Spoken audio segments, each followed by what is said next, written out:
বাংলাদেশ আজ আবুধাবিতে হংকংয়ের বিপক্ষে ম্যাচ দিয়ে টি-20 এশিয়া কাপে নিজেদের যাত্রা শুরু করছে। 2014 সালের তিক্ত স্মৃতি ভুলে এই ম্যাচে জয় তুলে নিতে চায় লিটন দাসের দল।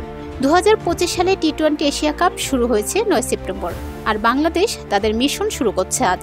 জীবন অবাক না করলে কে করবে? 28% মিল্ক ফ্যাটের অবাক করার সাথে ফ্রেশ মিল্ক পাউডার। জীবন অবাক করুক প্রতিদিন। আবুধাবিতে গ্রুপ বি ম্যাচে হংকংয়ের বিপক্ষে খেলতে নামছে লিটন দাসের দল।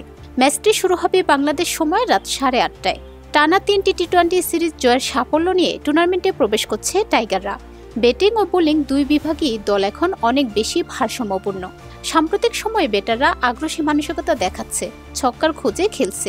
অন্যদিকে পেস আক্রমণও বেশ ধারালো হয়ে উঠেছে।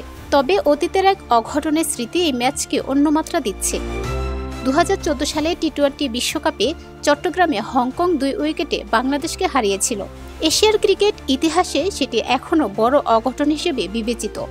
হংকংয়ের বর্তমান দলে তখনকার 2 খেলোয়াড় রয়েছেন যারা নতুন প্রজন্মকে অনুপ্রাণিত করতে পারে, যদিও এরপর তারা পূর্ণ সদস্য দেশগুলোর বিপক্ষে মাত্র 11টি আন্তর্জাতিক ম্যাচ খেলেছে।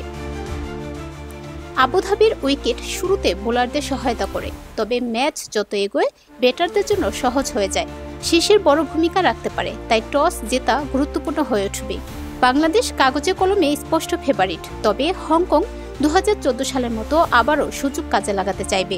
তবু এবার লিটন দাসের দল অনেক বেশি প্রস্তুত এবং আত্মবিশ্বাসী।